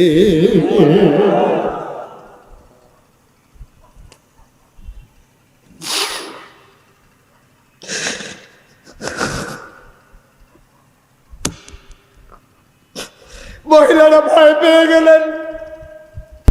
তিনি মনে করলেন এই মানুষটা নিশ্চয়ই আমাকে ছাড়বে না। আমি শুনে শুনে তারা গালিগালাজ করছি, আমি তার কত সত্য কথা বলছি, এই মানুষটা আমারে ছাড়বে না রে। মহিলাটা দুইটা বাচ্চারে ধরে দিলেন। পিটাইতে মন চাইলে পিটাও, গালি দিতে মন চাইলে গালি দাও, কিন্তু কিয়ামতের ময়দানে উজবরকে আসামি বানাইও না। আমার বড় ভয় লাগে গো আম্মা, কিয়ামতের ময়দানে না জানি আমি আসামি হয়ে যাই। ও আইরনের মুসলমান, মুশতাক ফয়েজি কোনোদিন তোমাদের কেমন করে ডাকে নাই রে ভাই। কি রঙের ঘোড়া দৌড়াইতেছ, মুসলমান কারে কই চিনে রাখো। তুমি যদি আবার আমাকে বলো হুজুর আমি তো উমরের পথ অর্ধ পৃথিবীর প্রেসিডেন্ট হব না, আমার তো এই দায়িত্ব পালন করা লাগবে না। ভাই, তোমারও দায়িত্ব আছে, তুমি খেটে খাওয়া মানুষ। তুমি একটা মুরগি এনেছো, আল্লাহর নবী তুমি গোশত এনেছো রান্না করার জন্যে। তোমার পাশের ঘরের মানুষটা আরো গরিব, তুমি যদি গোশত দিতে না পারো একটু ঝুল বাড়াই দাও, 2 টুকরা আলু দিয়ে দাও। তোমার পাশের তোমার আপন ভাই, সে আরো অসহায়, অ্যাক্সিডেন্ট করে ঘরে পড়ে আছে, 3টা বাচ্চা। তোমার ঘরের রান্নার গন্ধ পাইয়া মাকে বিরক্ত করে, মা গোশত খাবো, মুরগি খাবো। তুমি পারো না, কিচ্ছু পারো না, তুমিও তো রিক্সাওয়ালা, তুমি গোশত দিতে পারো না, অন্তত 2 টুকরা আলু আর একটু ঝোল বাটি দিয়া তোমার ভাইয়ের বাচ্চাদের জন্য পাঠাই দাও। এটার নাম ইসলাম, এটার নাম ইসলাম। তুমি অর্ধ পৃথিবীর প্রেসিডেন্টের দায়িত্ব পালন করা লাগবে না, তুমি পাশের ভাইয়ের দায়িত্বটা পালন করো। তুমি খবর নাও, এই যুবকেরা যারা মাহফিলের আয়োজন করলো, ও যুবকেরা, শুধু মাহফিল করলে হবে না, বছরে তোমাদেরকে একটা সিদ্ধান্ত নিতে হবে। প্রত্যেক রমজানের সময় তোমরা ইফতারের ব্যবস্থা করবা খেটে খাওয়া মানুষের জন্যে। এই গ্রামে কারা বিধবা মায়ের সন্তান বিবাহ দিতে পারে না, তাদের তালিকা করে বিয়ের ব্যবস্থা করতে হবে। বিনা চিকিৎসায় কারা পড়ে আছে, তাদের তালিকা করে চিকিৎসার ব্যবস্থা করতে হবে। মুসলমানের সন্তানেরা তোমার আমার দায়িত্ব, এটা বেশতে কোনো অনুগ্রহ না। তুমি সুস্থ আছো, তোমার নিয়ামত। অসুস্থ মানুষটার পাশে দাঁড়ানো এইটাই তোমাদের দায়িত্ব, ঠিক কিনা? আমার যুবকেরা, আমি জানি, আমি শুনেছি যে তারা রমজানে তারা চেষ্টা করে অসহায় মানুষদের কাছে এই ইফতার সেহরি সামগ্রী পৌঁছে দেওয়ার জন্যে। আর পাশে আমি জুড়িয়ে দিলাম বিধবা মায়ের যে কন্যার বিয়ে হয় না, বিয়ের উপযুক্ত, তাদের তালিকা করে বিয়ের ব্যবস্থা করতে হবে। যেই ছেলেটা লেখাপড়া করতে পারে না তাকে একটা পাঞ্জাবি কিনে দিতে হবে, একটা টুপি কিনে দিতে হবে। মাদ্রাসার মুহতামিম হুজুর এখানে আছেন, একটা ছেলে এই গ্রামের বিনা কি করে নিরক্ষর থাকবে না, মূর্খ থাকবে না। এই তোমরা যুবকেরা তাদেরকে তালিকা করে বই পুস্তক কিনে দিয়ে, পায়জামা পাঞ্জাবি টুপি বানিয়ে দিয়ে তাদেরকে মক্তবে যাওয়া এনশিওর করতে হবে। মক্তবের শিক্ষকের দায়িত্ব উনি পালন করবে। এইরকম ছাত্র নিতে পারলে টাকা লাগবে না ইনশাআল্লাহ। হুজুর রাজি আছেন তো নাকি? ইনশাআল্লাহ টাকা লাগবে না। তাইলে আমার ছেলেরা, ছোট্ট ছেলেরা শিক্ষা পাবে। আমার বোনেরা যাদের বিয়ে হয় না, বিয়ের ব্যবস্থা করতে হবে। আমার অসহায় বাবারা, মায়েরা যাদের চিকিৎসা হয় না, তাদের চিকিৎসা করতে হবে। তাহলে আমরাও এক একজন উমরের মতো ভূমিকা নিয়ে আমরাও কিয়ামতের ময়দানে দাঁড়াতে পারবো ইনশাআল্লাহ। ঠিক কিনা বলো? পারবো না? এটা আমরা পারবো না? আমার ছেলে 5 জন, 5টা ছেলে বিদেশ থাকে, 2 বছর পরে পরে ছুটিতে আসে। 5 জন ছেলে 2 বছর পরে 5টা কম্বল আনে, 10 বছরে 10টা কম্বল হয়। আপনি স্বামী স্ত্রী বাড়িতে আছেন, আপনারা 2 জন মিলে গায়ে দেন একটা, আর 9টা কম্বল স্টিলের আলমারির উপরে রাইখা চাইয়া চাইয়া হাসে না। গায়ে দিয়া মরতাম ফারতাম না, এর আগে বুতে মরে যে কেন সেটার নমুনা খারাপ। তুমি 9 পাঞ্জাবি 9 কম্বল গাও দিয়া মরণের নিয়ত করো। তুমি এই নিয়ত না কইরা তুমি হেই চিন্তা করো, আমার 10টা কম্বল, একটা আমি গাও দিতে আসি, মেহমানের লাগি একটা তোলা রাখা বাহি 8টা কম্বল লইয়া তুমি আস্তে করে তোমার বউয়ের লইয়া রাত্রেবেলা বাড়ি যাও। যে বিডির ফুট নাই, যে বিডির খেতা নাই, যে বিডির কম্বল নাই, আস্তে করে দরজার কাছে গিয়ে তোমার বউয়ের দিয়ে ডাক দেওয়াও। ডাক দিয়ে হেবিডি যখন দরজা খুলবো, তুমি আস্তে করে পরিচয় না দিয়া কম্বলটা ঢিল মেয়েটা দিয়ে সেটা কইও, গো আমার ফুটাইতে বিদেশ থাকে, তোমার কম্বলটা দিয়ে গেলাম, গাও দিয়া দোয়া করো, জান্নাত বিচারটা মক্কা যাওয়ান লাগতো না, জান্নাত তোমার ঘরের দরজায়। ঠিক কিনা বলো? জান্নাত তোমার ঘরের দরজায়। তুমি বছরে বছরে সৌদি আরব যাও জান্নাত বিচারটা। হজরা সদ সুমা দিয়া কই যাইতেছে, আল্লাহ 2 বছর লাগে যে গোনা করছি, মাপ চাইয়া যাইতে আছি, গোনা করে আবার আইতে আসি। বাকসার এমনি সিহন জিংলা দিয়ে উদম করে করে হঠাৎ করে খিসন যাইতো তাদের অসভ্য। এবার জান্নাত বিচারে মক্কা শরীফ গিয়া আর লগের ঘরের বেরিয়ে কম্বল ছাড়া থরথরাইয়া কাফে, তুই বেটা 10 কম্বলের ফেঁচাই আছে আইসাস বউলে লইয়া ফ্যানওয়ালা ফুহের সুবাদ দিয়ে ধরে বুটবুটি ছোটান যাইতো তাদের। কথা মনে থাকবে ইনশাআল্লাহ। আল্লাহ যেন কবুল করে, সবাই পরে আমিন। আমার যা আছে আমি সামান্য আছে, সামান্য নিয়া আমি দুঃখী মানুষের পাশে দাঁড়াবো, এটার নাম হচ্ছে ইসলাম। এটার নাম হচ্ছে ইসলাম। খালি আমি আমি আমি না, আমিটা ছাড়া কিচ্ছু বুঝছে না। আমি তো তুমি চাইতে হতে রাজি না, আর আমরা কইব তো পরের কথা। আমি তুমি আমরা, এটার নাম হলো ইসলাম। আমিও তুমিও আমরা সবাই। ঠিক কিনা বলো? তুমি আঙ্গুল ফুললে কলা গাছ হইয়া যাইবা না। তুমি পয়সাওয়ালা মানুষ হইছো দুনিয়ায়। রমজানের সময় মাইকিং করে, এবার আইয়া দিব জাকাতের কাপড় দিব, লাইন ধরে নকলে লাইন ধরেন, মা ডন্ডার লাইন ধরে, তোর জাকাতের গুষ্টি মারিয়া অসভ্য। জাকাত দিতে গিয়ে ফোনটা বুঝতাম সরাইয়া মাইরা লাইছে। ঠিক কিনা কও? এই যারা জাকাত নিতে আইছে দুনিয়ার মানুষ, তে দেয় না, ওই সাংবাদিকরা দেখাইব বেশি মানুষ হচ্ছে, বেশি মানুষ দিয়ে হানার লেগা তে দুনিয়ার মানুষের লাইন ধরাইছে। এই জাকাত তোরে কে শিখাইছে? অসভ্য বেয়াদব। জাকাত দেওয়া কে শিখাইছে তোমারে? এই জাকাতের সিস্টেম না। জাকাত হলো রাতের বেলা অন্ধকারের ভিতরে তুমি চুপি চুপি নিয়ে দিয়ে আসবা। তুমি যে দিছো সে যেন না জানে, সে যে তুমি যে সেজে পাইছে তুমি যেন না জানো, এইভাবে চুরি করে তুমি জাকাত দিয়ে আসবা। জাকাত কোনো দান না, তোমার গরিবের তোমার কাছে পাওনা টাকা। ঠিক কিনা কও? জাকাত তোমার কাছে ফানা, এটা কোনো দান না, অনুগ্রহ না, বরং অনুগ্রহ করছে তোমারে, তুমি তার অনুগ্রহ করো নাই। তোমার জাকাত নিয়ে তোমারে গোনার থেকে বাঁচাইছে। ঠিক কিনা কও? তুমি জাকাত না দিলে গোনাগার হইল, হেতে জাকাতরা না নিলে তুমি লইয়া লই হাত লাউন, জাকাত নইনা ফাইলা নাউন, হেতে নিয়া তোমার জাহান্নামতে বাঁচাই দিছে। সুতরাং তুমি তোমার প্রতি কৃতজ্ঞ না, তুমি তার প্রতি কৃতজ্ঞ যে ভাই আমার জাকাতরা নিয়ে আপনি বাঁচাইছেন। ঠিক কিনা কও? জাকাত কোনো দান না, জাকাত হলো গরিবের ধনীর কাছে পাওনা, পাওনা টাকা।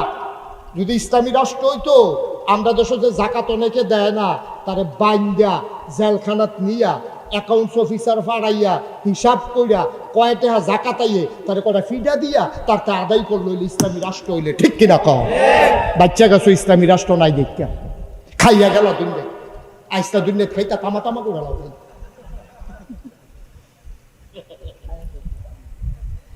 বেড়া কিটা খাইতে পারবা তুমি? তোমার আমি চ্যালেঞ্জ দিলাম, তুমি কয় টাকা খাইতে পারবো আমার সাথে বসো, আমি টাকা দেবো, তুমি দেখি কতক্ষণ খাইতে পারো। একজন মানুষ আরো বালাখানে খাইলো 2000 টাকার খানা খাইতে পারতো না। অকলে যদি তুমি যদি কুরমা দিয়া খায়াম, গলদা চিংড়ি দিয়া খায়াম, তুমি যদি কেসকি মাছ দিয়া খায়াম, ফুটকির ভর্তা দিয়া, তুমি যা মনটা ধরে কইবা দেখি কয়টা আর খাইতে পারো। আরে আমার মতো বেড়া এত কইতা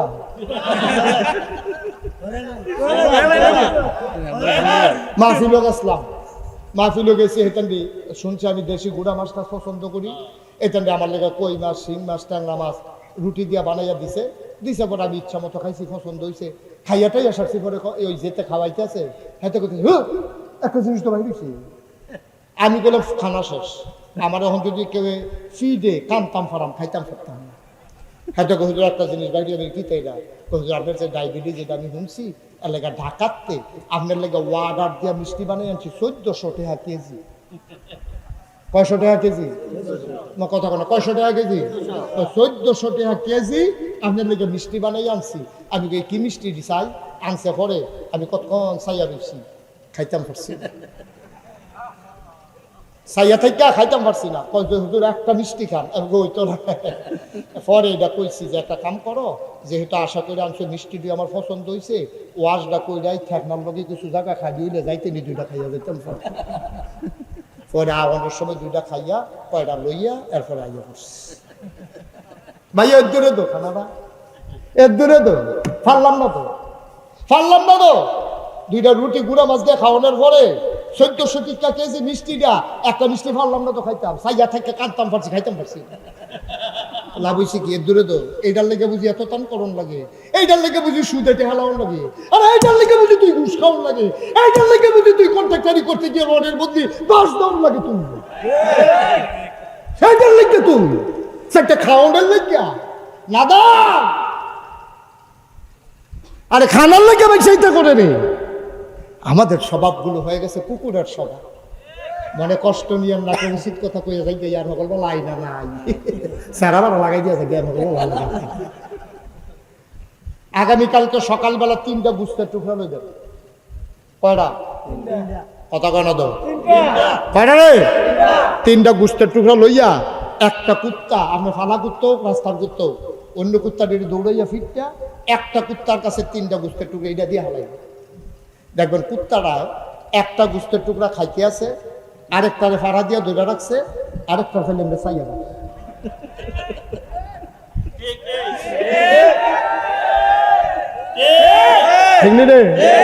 একটা বোতল খাইতে আছে, আরেকটারে ফাড়া দিয়া ধরে রাখছে, আরেকটা ফাই চাইয়া রয়েছে। আমরা খাইতে তুই সেই রকম দুগলা খাইতে আছি, দুগলা লইয়া বইয়া রয়েছে, আরেকটা ফাই চাইয়া আমরা কুত্তার খাইছ তো হয়ে গেছে গামলা, ঠিক কিনা কম? মানুষ এইরকম হইতে পারে না। কষ্ট হইতে আছে, ছাড়া দেওয়া দরকার, পুরা দরকার কয় না। এতক্ষণকে আমি ওয়াজ করিনি, নতুন জায়গা দেখতে হয় না। আহা আহারে ওই কে আসছে সবাই থেকে? আরে মুরব্বী, সুবহানাল্লাহ সুবহানাল্লাহ সুবহানাল্লাহ। আচ্ছা এটা থাক, পরে পরে বলবো। আমিন কর। আমিন। একটা মনের কথা কই, হ্যাঁ কইলে তা এবারে যেমনি খেয়ে রয়েছে কইতাম ফারাম নি কইতাম নি, কথাটা বেশি কিচ্ছু না। আর যদি 32 বছর মুশতাক ফয়েজি মাহফিল করি, এই বছরে এই একাধারে মাহফিল আজকে শেষ আমার এই বছর। ওই যে শুরু করছিলাম সেপ্টেম্বর মাস, আর আজকে এই বছরের একটু শেষ হইয়া কয়েকদিন বিরতি পাইলাম। কুরবানিদের পরে থেকে আবার লাগাতার প্রোগ্রাম, এরপর ইনশাল্লাহ দেশের বাইরে যাব, কুরবানিদের পরই যাব। এর আগে কতগুলো প্রোগ্রাম বাংলাদেশে আমার আছে। তো মসজিদে কিছু প্রোগ্রাম একবারে যে খালি তা না, মসজিদ উদ্বোধন, হাফিজি মাদ্রাসার ছাত্ররা ভাগলি, তারপরে গিয়ে উড়ানো, মসজিদের ভিতরে খানকা থেকে রয়েছে, কেড়ে যে ওয়াজ করি আমি আল্লাহ যাবে। যাই হোক, যেই কথাটা 32 বছর হয়েছে ওয়াজ করি, ওয়াজ করতে করতে আমার একটা অভিজ্ঞতা হয়েছে। আজকে আইরনের মাহফিলে কদম দিয়া আমার মন সাক্ষী দিয়েছে আপনাদের মাহফিল আল্লাহ কবুল করে নিয়েছে। আমার মনের সাক্ষী, আপনাদের মাহফিল আল্লাহ কবুল করছেন। যদি কবুল না করতো বৃষ্টিও তো দিতে পারতো না, বর্ষার মৌসুমী, কিন্তু আল্লাহ সুযোগ করে দিয়েছে। আমি মন থেকে বিশ্বাস করি এবং আমার অনুভূতি যে আল্লাহ কবুল করে নিয়েছে। আবার একটা কথা বলি, এই কবুল হওয়া মাহফিলটাতে এখন আমরা যারা আছি, আমাদের আব্বা আম্মা এই কবরে যারা ঘুমিয়ে আছে, মাহফিল কারে আপনারা কিন্তু বুঝেন না। আপনারা বুঝছেন মাহফিল মানে কি বুঝছে? আপনারা বুঝছেন মাহফিল মানে হলো মাইক, মাহফিল মানে হলো প্যান্ডেল, মাহফিল মানে হলো হুজুরে আইব, আমরা বইয়া থাকা ওয়াজ করবো, এটার নাম মাহফিল। এটার নাম প্রকৃত অর্থে মাহফিল না। মাহফিল কি এটা টের পাইছে এই আইডলের যারা কবর ও তারা। এই এই যে ভাই, এর লেগে তো কইছিলাম যে সাইডা দিতাম নাকি, না না কেউ উঠে খেয়াল রাখবা, যাতার লোক উঠাই লইবা। আর অকল বলা ফেসবুক লাগে জিজ্ঞাসা মার হাবা কয় না রে। তো যেই কথাটা মাহফিল মানে কি? মাহফিল মানে হচ্ছে এই যারা কবরে আছে আব্বা আম্মা আমরা এই আইডল গ্রামও, তারা টের পাইছে মাহফিল কি জিনিস। তার একজনও কবরও নাই, সব রুহানি হালাতে মাহফিলের সারিগুল দিয়ে দাঁড়াই দিচ্ছে। আর দাঁড়াই দিচ্ছে ফেরেস্তায় আর তারা। তো তুমিও দেখো না, আমিও দেখি না, দেহে ফেরেস্তা। তো ফেরেস্তা কয় কি যাবো এই গরমের ভিতরে তোমার এখনো কি কাও এখনো কি করো? কবরও তো ছুটা নিতেছে। কবরতে আইসে, কয় কে রে এসো? কয় নাগাইশের ফিরসা বুঝুর যে আইবো আমরা হেন, আমার ফুতে মাহফিল গেছে ওই যে বাসার লোকে বইয়া রয়েছে তে আমার তে ছুটাতে। কত কয় আমি হুন যাইছি দুনিয়ার থাকতে, বাচ্চা কাচ্চা দোয়া করলে বিলে মা বাপের লেগা কবুল, আমার কবরটা তো দাও দাও আগুন। আমি এর লেগে আমার ফুতের দোয়া নিতাম আইছি, দোয়া লইয়া গিয়া দেখতাম চাই আমার কবর জান্নাত হয়েছে কিনা। সুবহানাল্লাহ বলবেন। তুমি বুঝো নাই, তুমি বুঝো নাই বাবা, মাহফিলের ওজন বুঝছে তোমার আব্বা আম্মায় কবরে। আব্বা যার কবরে, আম্মা যারা কবরে শোয়াইছ, আমারও আব্বা নাই। মানুষগুলো যখন আমার কাছে এসে দোয়া চায়, আমার আব্বার কথা মনে পড়ে যায়। আমি মাঝরাতে অনেক সময় আব্বার কবরটার কেনারে গিয়া বসি, আব্বার লগে আমি গুনগুন করে কথা কই, আব্বা ও আব্বা আপনি আমারে চিনছেন নাকি আব্বা? আমি আপনার মুশতাক ফয়েজি, 11 বছরের রাইখা আপনি ইন্তেকাল করছিলেন। আপনার মুশতাক ফয়েজি এখন অনেক বড় হয়েছে, হাজার হাজার মানুষ কথা শোনার জন্য ময়দানে চলে আসে, রাস্তার দুই পার্শ্বে দাঁড়াইয়া সালাম দিয়ে দাঁড়িয়ে যায়। ও আব্বা কেমনে আপনি কবরে থাকেন? 3 টুকরা কাপড় পেছাই আপনারে শোয়াইছে। আব্বা আপনার কবর জান্নাত হয়েছে নি? আপনার কবরের ভিতরে জান্নাতি খাবার দেয়নি আব্বা? আমি আব্বার লোকে কত কথা কই, আমার আব্বা আমার একটা কথার জবাবও আমারে দেয় না।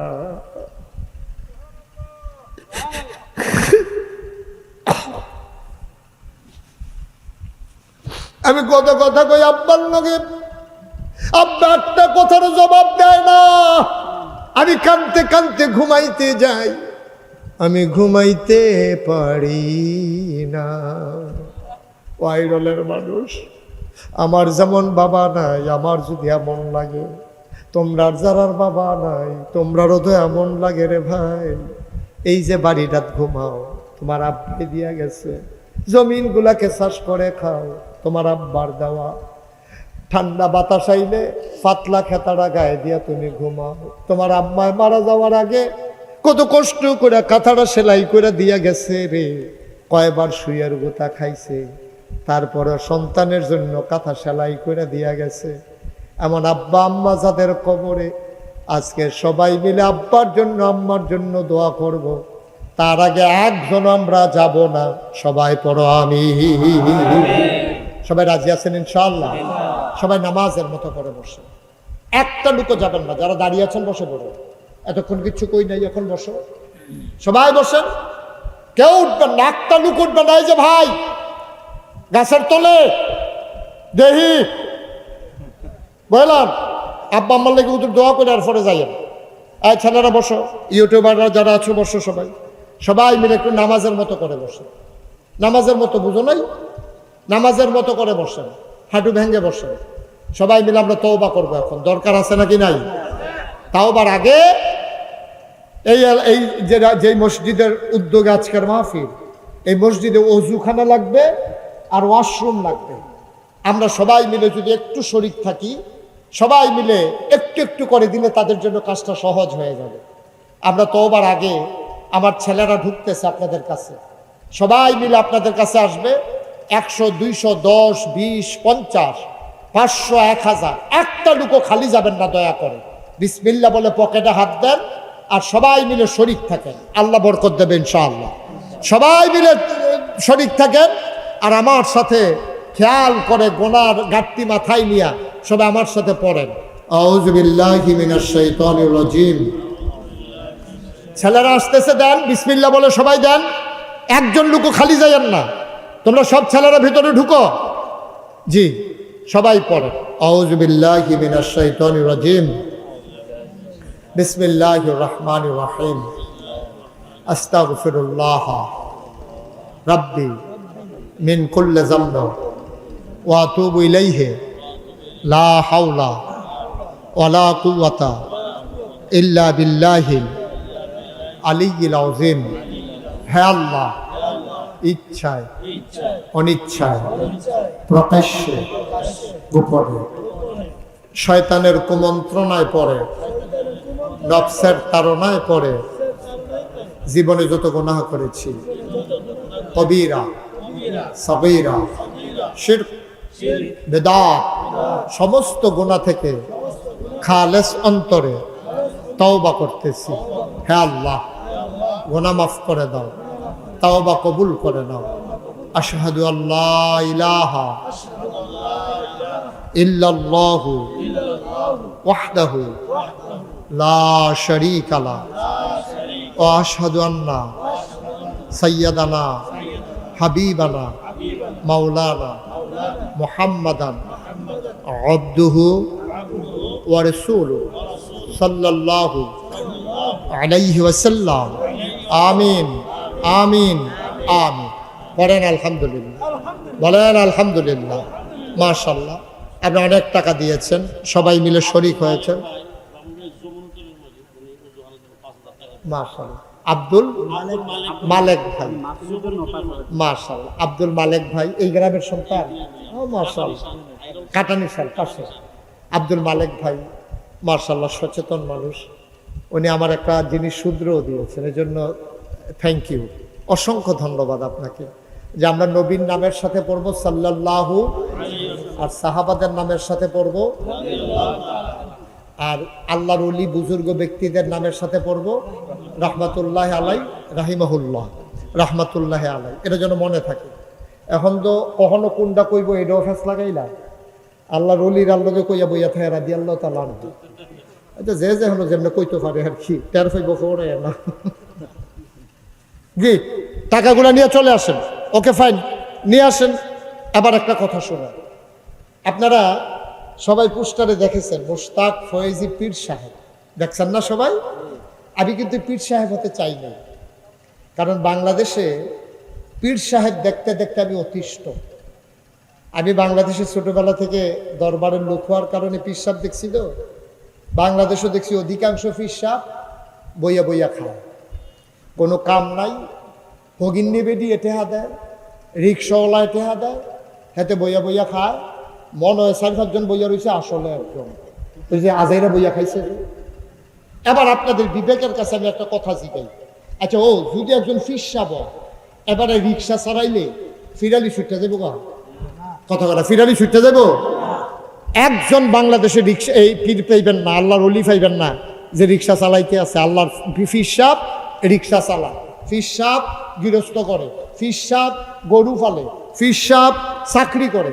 কিছু কিছু চাকরিজীবী পাওয়া যায়, কিন্তু পীর সাহেব কাম করে খায় এইরকম লোক খুব কম।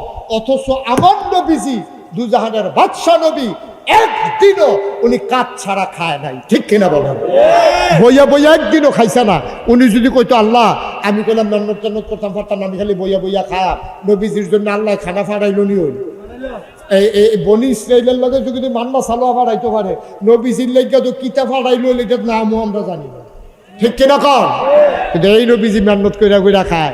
আর আমরা দেশের পীর সাহেব মানে হইলো বইয়া বইয়া খাওয়ার। পীর সাহেব মানে এক এলাকাতে আইব, এবার এই করতে হেই করো, হেই করতে হেই করো, এই করতে হেই করো, এই উঠানতে হেই উঠানো, হেই উঠানো, এই উঠানো, এই ঘুরা ঘুরা কয়দিন 15-20 দিনে কিছু টেহাটোয়া জমাইয়া খাইয়া টাইয়া বাইক দিয়া শেষ হইলে আবার আইয়ে আবার খাইয়া আবার, ঠিক কিনা কম?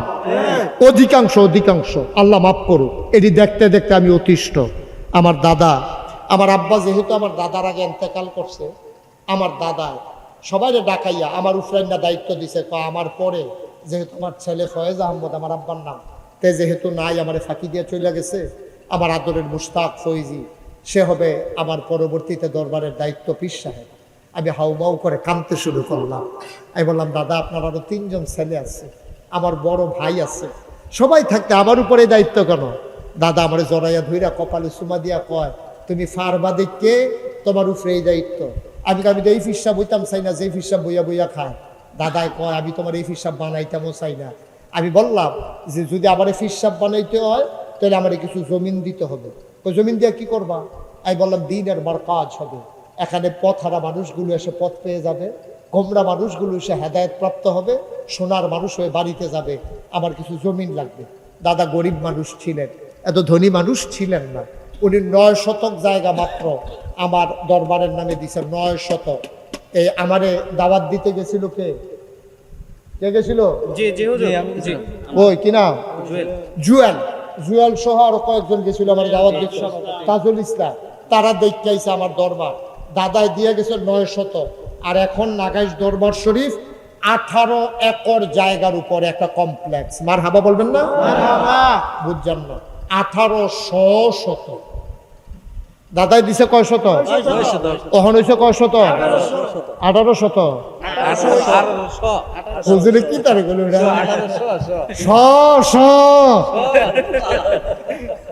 1800 শতক জায়গার উপর আমার 10টা প্রতিষ্ঠান।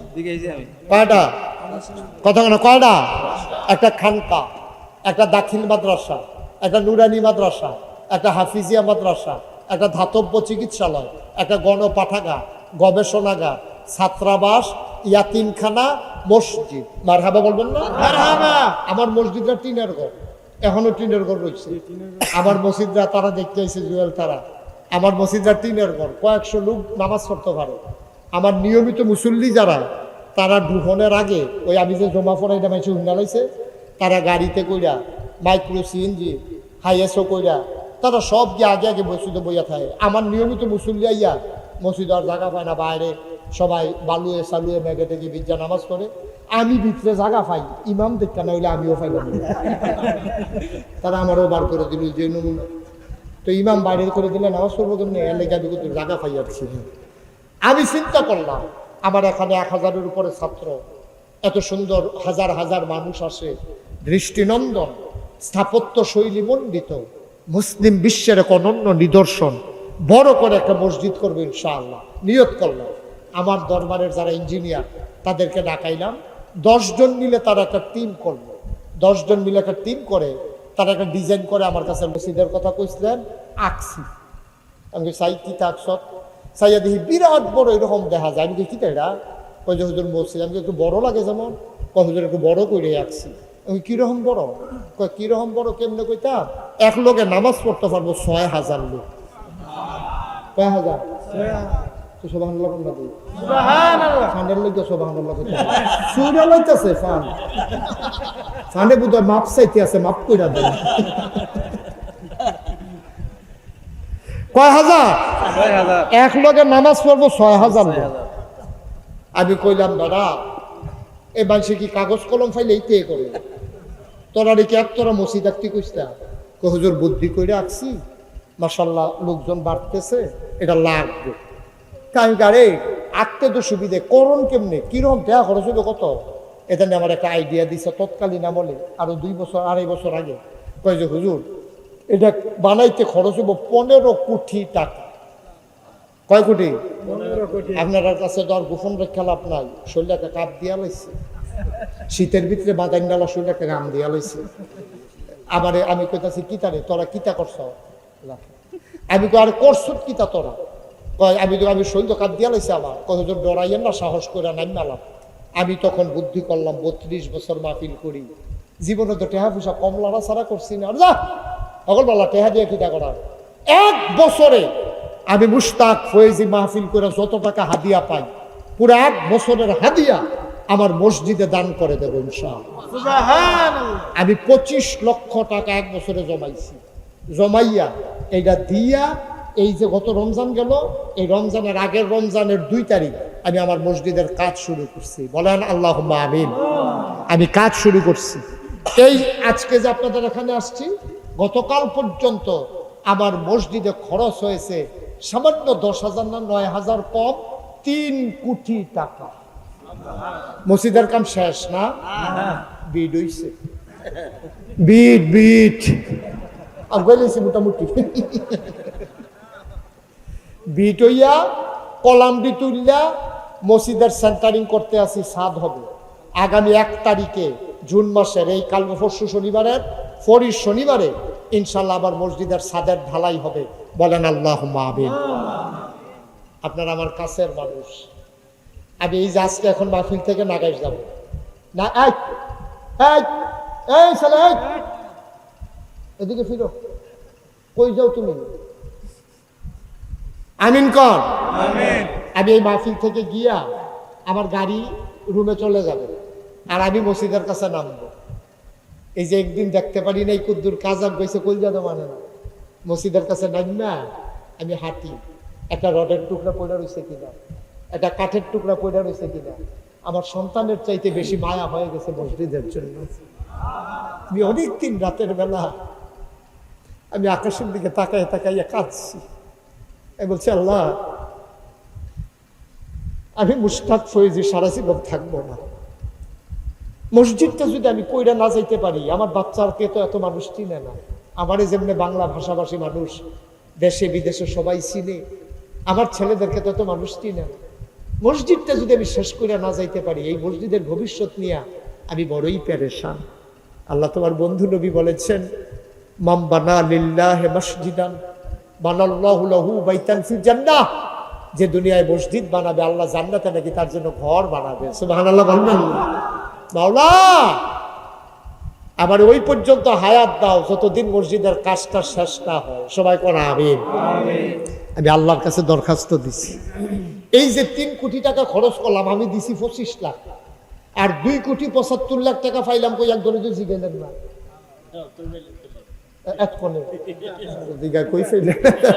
আরো পরে আমি গিয়ে আসলে ফোনে জিজ্ঞাসা ছিল না যে 25 লাখ আপনি না দিলেন, 3 কোটি হইতে আরো 2,75,00,000 টাকা এটি কই ফেলে? মোবাইলে, বিকাশে, নগদে, রকেটে। মালয়েশিয়া গেছি ওয়াজ করতাম, মালয়েশিয়া তারা আমার গাঁটটি বেঁধা টেহা দিয়া দিছে। সৌদি আরব গেছি ওয়াজ করতাম, সৌদি আরব তো আমার টেহা দিয়া দিছে। এই রেগুলার টাকা আসতেই আছে, আসতে আছে। এই যে আমি বইয়া রয়েছি, উনি মালিক ভাই খেয়াল করছে, খালি ফোন আইতে আছে, ফোন না তো টেহা ঢুকতে আছে বড় বড় ইয়া, মার হাবা কয় না রে। এই যে আপনারা এখানে আছেন, অনেকের আব্বা নাই আম্মা নাই, ভাইও কিচ্ছু করে যেতাম পারতাম না। জান্নাতে একটা ঘর বানাই যাইতাম পারলে আমার ঘরই বা জান্নাত, আমি কোনো জাহান্নামে গিয়ে উঠতে থাকতাম না। অবশ্যই আল্লাহ আমার জান্নাত ব্যবস্থা করবে। সুতরাং আপনাদের এখানে যারা আছেন, আমার মিনতি, আমি কোনোদিন বাংলাদেশের মানুষের কাছে হাত পাতি নাই। আল্লাহ আমার অনেক দিছে।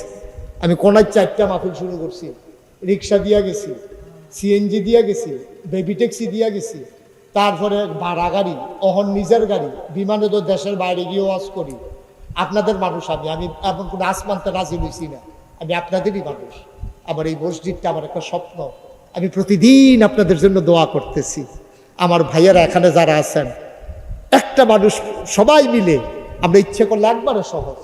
এখানে কেউ আছেন যে হুজুর ইনশাআল্লাহ 10,000 টাকা, 20,000 টাকা, এই কোটি কোটি টাকার মসজিদ হুজুর আমি ইনশাআল্লাহ 10,000 দিয়ে দেব, আমি 20,000 টাকা দিয়ে দেব, এইরকম 1,000 টাকা আমি নগদ দেব, এমন যদি পারেন আমি প্রাণ ভরে, আমি চাইও নাই। এই দেখেন সরাইল থেকে আমার এক ভাই আসছে, 2,000 টাকা ওই সরাইল থেকে নিরালাই ওই হুজুরের কাছে দেয়া গেছে। আমি বলিও না, এই যে মালিক ভাই, আমি কিন্তু চাইছিও না। মালিক ভাই আগে আগে গন্যা লাইছে, মালিক ভাইয়ে পরে নি তাড়াহুড়া করতে গন্ত গিয়ে বলইয়া যে টাইম লইয়া গন্যা 5,000 দিস। মিস হইতে পারে, আবার যদি হুজুরে কোনের লগে লগে তাড়াহুড়া করতে যায়, যদি 6,000 আইয়া পড়ে মারহাবা কর। আমার মালিক ভাই ভালো মানুষ, ভদ্র মানুষ, উনি 5,000 টাকা আমার মসজিদের জন্য দিয়েছেন। সরাইলের এক ভাই, উনি 2,000 টাকা দিয়েছেন। এখানে যারা আছেন সবার কাছে আমার এটা একটা আবদারও, আল্লাহর ঘর মসজিদে দিবেন, আমারে না। যুবক খাইতো না, এখন দোয়া হয়ে যাবে, পারলে দিবা, না পারলে না, হাঁটাহাঁটির দরকার নাই। আছেন কেউ যে হুজুর ইনশাল্লাহ নগদ 5,000 টাকা দিলাম, 1,000 টাকা দিলাম ইনশাল্লাহ, মাশাল্লাহ 5,000 এখন দেবেন? মার্শাল্লাহ, আপনি নাম্বার নিয়ে নিয়েন, বিকাশ নাম্বার পাঠাই দিয়েন। মার্শাল্লাহ, আমার ভাই কি নাম? দানা মিয়া ভাই, উনি ইনশাল্লাহ 5,000 টাকা দেবেন। আরো যারা আছেন এখানে 1,000, 500, 100, 200, একটা লোক দয়া করে খালি যান। মার্শাল্লাহ, জি আমার ওই যে ভাই 1,000 টাকা দিতেছে। আমার তোমরা যারা আছো ছেলেরা ইউটিউবাররা যাও একটু ভেতরে, সবাই ইউটিউবার যারা আছো একটু ভেতরে যাও। এই খবর আছে না, একটু ভিতরে যাও। একটা লুকো খালি যাবেন না, এটা আমার আবদার। আমার মায়েরা বোনেরা এই এলাকার যারা আছো, জুয়েল এলাকার যারা আছো একটু মহিলাদের প্যান্ডেলে 2-1 যাও। এই যারা এলাকার আছো, দূরের লোক যাওয়া ঠিক হবে না। তোমরা এলাকার যারা আছো 2-1 একটু মহিলাদের আমার মা বোনদের প্যান্ডেলে যাও। ওনা হ্যাঁ, নুরুল ইসলাম মাস্টার সাহেবের আব্বা, উনি তার আম্মার জন্য 5,000 টাকা দিয়েছে। আব্বা আম্মার জন্য, আল্লাহ তুমি কবুল করো। উঠেন না কেউ, পারলে দেবেন, না পারলে নাই, কোনো জোরাজুরি নাই। মার্শাল্লাহ, কাটা নিসারের হাজি জাবেদ, উনি 1,000। আহা, আপনি কি চলে যাইতেছেন? দোয়া না করে চলে যাবেন? দোয়াটা করে যান, শেষ তো আর কি। পারলে দেবেন, না জোরাজুরি নাই। আপনার টাকা মসজিদে লাগবে কি না এটা ফয়সালা হইল আল্লাহ। আপনি পারলে দেবেন, না পারলে নাই, কিন্তু উঠার দরকার নেই, আমরা সবাই মিলে দোয়া করে দেবো ইনশাআল্লাহ। একটা লোকও খালি যাইয়েন না। আমার আবদার 2 টাকা দিবেন, 2 টাকা। তাও আপনি বলতে পারবেন যে আমি মসজিদে 2 টাকা দিছিলাম। না দেউন্নার তো আপনি ভালো, না দেউন্নার তো আপনি ভালো, মাত্র 2 টাকা দিবেন, তারপরও শরীর থেকে আপনারা সবাই দিছেন। একজন লোকও বাদ যাইয়েন না, 2 টাকা হইলেও দিয়েন, আল্লাহ বরকত দেবে ইনশাআল্লাহ। ইনশাআল্লাহ আল্লাহর ঘর মসজিদ একটা স্থাপনা হবে এই পৃথিবীর ভিতরে। একদিন এই উল্লেখযোগ্য স্থাপনাটা সাক্ষী হয়ে থাকবে, কালের সাক্ষী আমরা থাকবো না। এই যে, জি মাশাআল্লাহ, মাশাআল্লাহ।